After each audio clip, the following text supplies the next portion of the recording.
Hey Snapchat users, today I'll show you how to remove someone from your Snapchat friends list. Whether you want to unfriend, block, or just clean up your contacts, I've got you covered. Let's jump right in. Step 1. Open the Snapchat app on your phone and log into your account. Step 2. Swipe right from the camera screen to access your friends page. Step 3.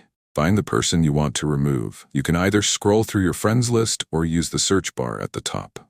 Step 4. Press and hold on their name until a menu appears. Step 5. Tap Manage Friendship from the options that pop up.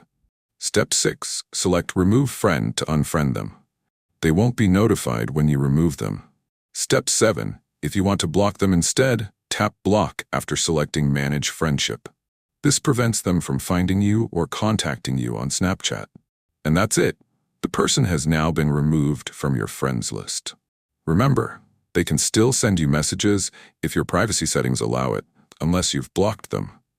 If you ever want to add them back, just search for their username. If you found this helpful, hit that like button and subscribe for more Snapchat tips and tricks. Thanks for watching.